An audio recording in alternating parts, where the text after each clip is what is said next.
DUMELANG guys, welcome to my YouTube channel. I am Reneilwe Sehlake, also go by the name Rainy. So, if you're new to my channel, this is If you're new to my channel, this is a DIY channel. We're all about not breaking the bank and staying within budget, and we're all for creative home living. If you're interested in that, do subscribe, do turn on the bell notification, and stay tuned because we are gonna bring you the right stuff. So last week I broke down the news and I possibly broke your hearts telling you guys that Pampas Grass is illegal in South Africa. So today I'm hoping to make amends with you guys and show you guys how to DIY your very own Pampas Grass. Please note that this video was very much inspired by Justin Wray's YouTube video. I didn't want to take all the credit for this one. This was all him, and he created Pampas Grass from simple materials that are not illegal, for one, and then two, they are of benefit. In case you are allergic to Pampas Grass, then this is the right DIY for you. Stay tuned. And if you live in South Africa and you know that it's illegal now and you still want Pampas Grass in your house, stay tuned. This video is for you.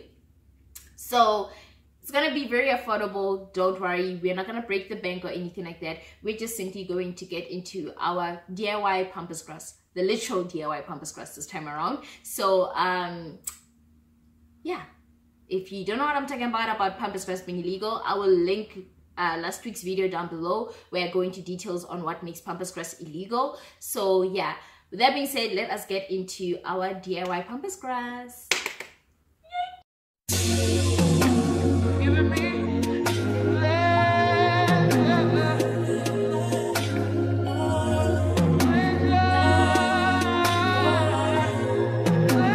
So these are the materials that we're going to need for this DIY. I will list them all down in the description box below. So we're going to start off with this cardboard. We're going to cut into this weird looking shape. And then we're going to take some tape to protect the cardboard. That way it doesn't wear off. And we cut it this way so we can have different sizes of strands. And we're going to start off by taking our nice cotton, small little twine. And then we're going to start wrapping it up. You guys can decide on the thickness that you want it to be, and then as soon as you're done, you can cut it and then cut an extra strand, just like when we were working on the tassels, but this is a bit different. So you're gonna loop the strand right in there and then send it to, like, put it on the edge, if I'm making sense, and then tie it up and then cut it on the other side, and then it should look something like this. And then you can go and trim the extra pieces of strands, and then you're gonna go down and get a different size and continue this process over and over again, varying it off with many sizes, because like Pampas Grass, it doesn't come in one size. There's parts of the Pampas Grass where it's smaller than other parts. That's why we're going with different sizes. Like I said, Justin Wray totally explains this better than I do, so check out his video if I'm just straight off confusing you guys. But basically these are the different sizes that we are going with. So it's 3 different sizes. I did try making it 4 different sizes, but however, if you make it long, it's kind of hard for you to replicate it to Pampas Grass because it doesn't hold itself up as well as Pampas Grass does, but making it shorter does help it do that. And as soon as I was done, I took out a comb and I started fraying the ends so that it can be fluffy like Pampas Grass. You know, we're trying to achieve and attain that beautiful Pampas Grass look. This process was very tedious, shall I say, but however, it was worth it at the end.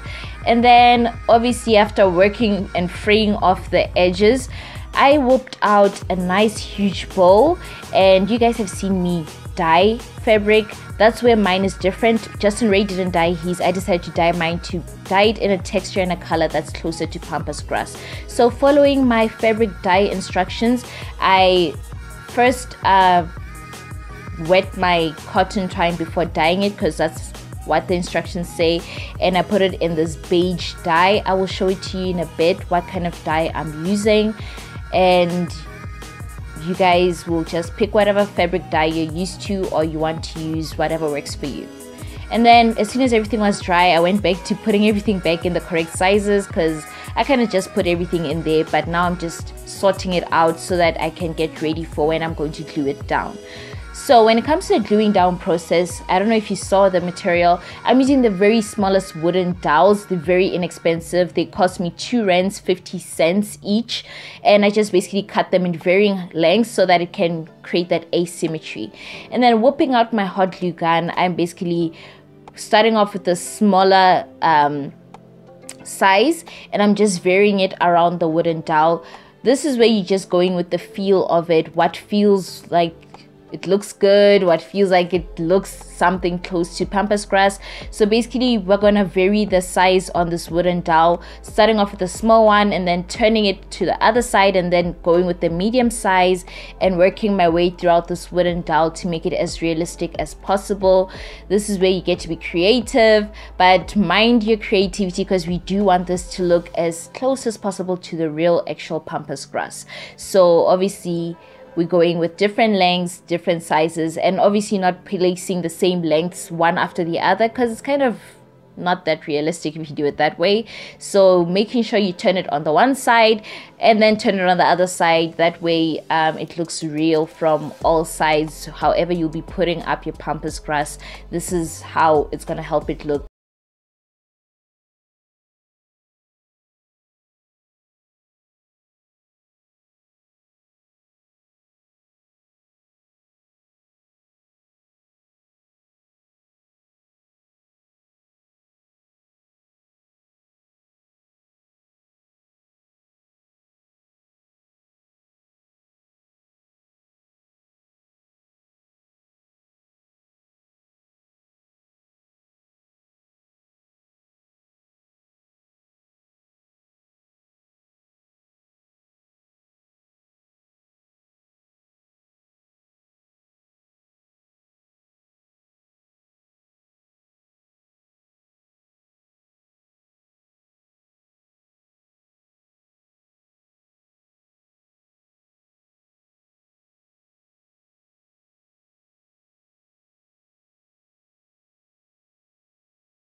So we are not done yet. The last part is I'm gonna go in with this hairspray. This is a holding hairspray, and I'm gonna spray it down and then obviously fluff it down. I see it actually works best. I found out that it works best when you actually angle it facing downwards the way I am right now, and actually spraying it that way, and then after that fluffing it. It makes it look more realistic than just trying to spray it down.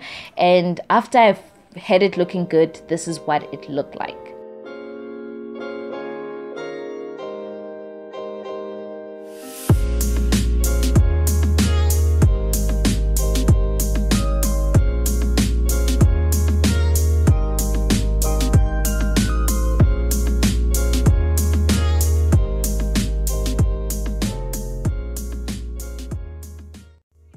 Our video for today. That's how we DIY our own Pampas grass. I hope you guys really enjoyed this, and I hope you guys tried. If you do, please tag me on Instagram. All my socials will be linked in my description box down below, and you guys can go right ahead and, you know, get in touch with me, talk to me, guys. Let's have a conversation in the comment section. Let's have fun with it.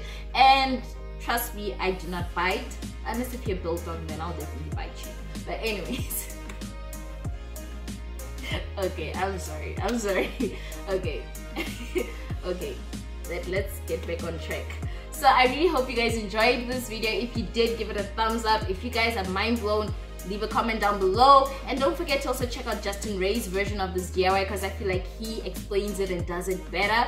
But anyways, I did tweak it a little bit, add my personal touches to this DIY. So I hope you guys really enjoyed it, and I hope you guys subscribe, turn on the bell notifications, and stay tuned for the next video. If you guys did love the vase that I put my Pampas grass in, guess what? We DIY'd it, and it's gonna come up next on my channel next week basically. So stay tuned for that, and you'll see how I DIY'd these beautiful vases and uplifted them and upgraded them. So anyways, with that being said, be kind, love and light.